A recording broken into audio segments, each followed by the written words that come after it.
Welcome to This Explainer. Today, we're diving into something I find absolutely fascinating, demystifying exactly how nonfiction and experimental films structure their messages without relying on traditional Hollywood storytelling.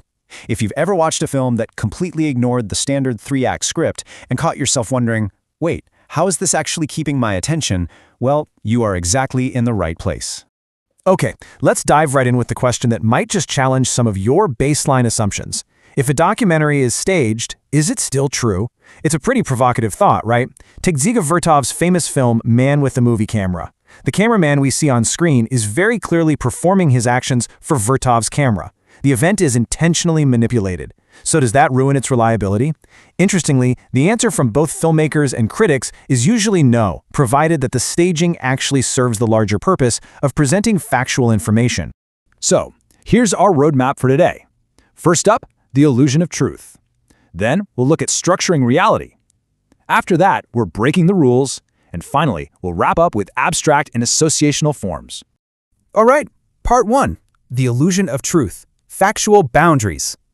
You know, the baseline expectation for a documentary is pretty straightforward. We expect it to present factual information about actual events, whereas fiction gives us imaginary beings, staged events, and actors. But in reality, these boundaries are surprisingly porous. Think about it. Fiction like The Godfather totally grounds itself using real history and real locations, while documentaries constantly blur the lines by using staged reenactments to get closer to the truth. Like having firefighters reenact a blaze simply because cameras couldn't be there for the actual event. It's actually super fascinating to look at this through the lens of documentary filmmaker Joris Ivens. He points out that, there are a lot of in-between stages from shooting to public projection.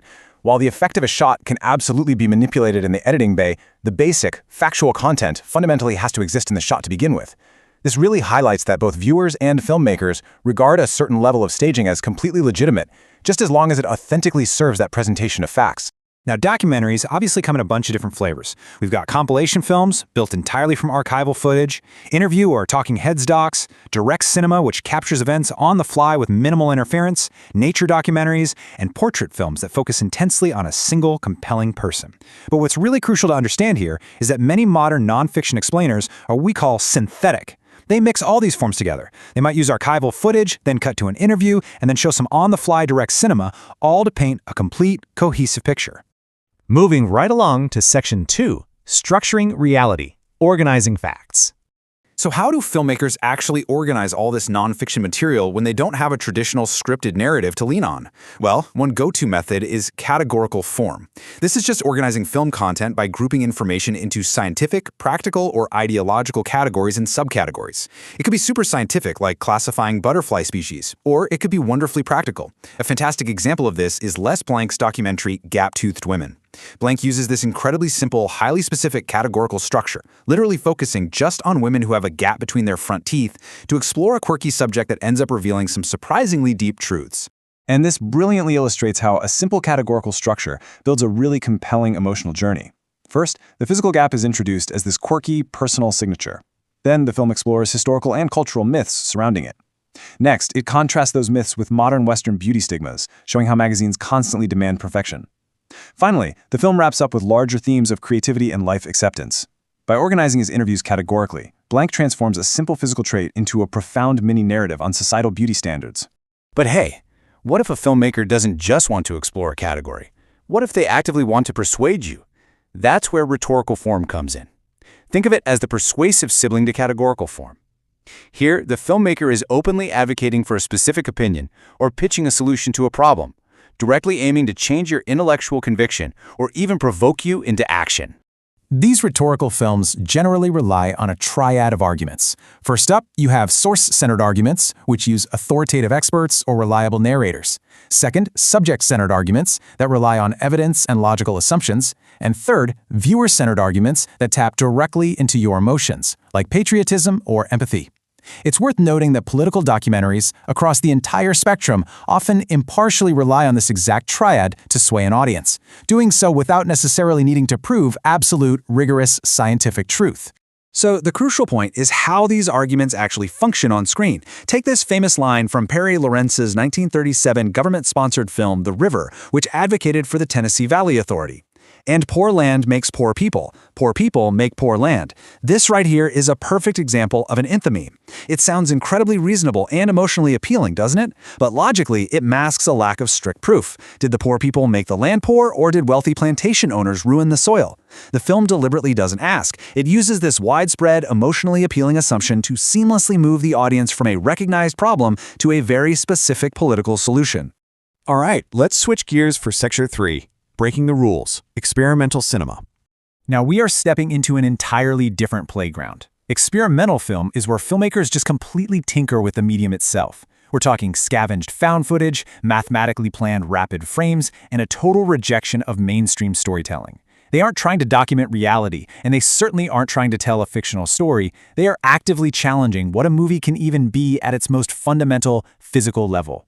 I think experimental filmmaker J.J. Murphy hit the nail on the head here. He argues that thematic interpretation is something that comes from literature, and it really shouldn't be grafted onto experimental films because these films are often a direct reaction against those very conventions. To get these films, you kind of have to throw out the Hollywood rulebook. You have to prepare yourself to look at cinema purely as shapes, visual rhythms, and poetic, abstract links. Which brings us to our final part, Section 4, Abstract and Associational Forms, Cinematic Rebellion. So, we're looking at two main ways these avant-garde filmmakers structure their cinematic rebellion. On one side, we have abstract form, which organizes a film around purely visual qualities, shapes, colors, often using a theme and variations approach. On the other side is associational form, which relies heavily on poetic links and emotional juxtaposition. It groups images that have zero logical connection to create a unified feeling or an idea. Let's dig into a quick case study for each.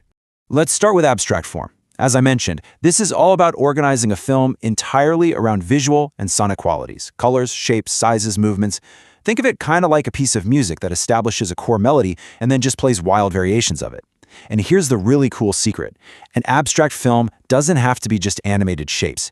Even the most mundane, everyday objects can be transformed into pure abstract art when they're isolated from their practical context and edited strictly for their visual qualities. Now, what's really interesting here is how Fernand Léger and Dudley Murphy used this in their 1924 film, Ballet Mécanique. The title itself is a total paradox. A ballet is human and flowing, but this film creates a mechanical dance using hats, faces, bottles, and shiny objects. By rapidly intercutting a woman's face with a pumping machine piston, or making a shot of a shoe and a hat pulsate back and forth, the film totally strips away their everyday meaning. It turns human action into mechanical gestures. Using rhythmic editing to make everyday objects literally dance on screen as pure geometric shapes. Okay, next up is associational form. If abstract form is like music, associational form is the cinematic equivalent of a lyric poem or a haiku. The filmmaker groups images that have absolutely no immediate logical or narrative connection. The meaning isn't just handed to you in a script, instead the meaning is created in your mind as a viewer through the unexpected juxtapositions of those images. You are essentially forced to actively search for the metaphorical link. Let's move to a great example and see how this actually builds.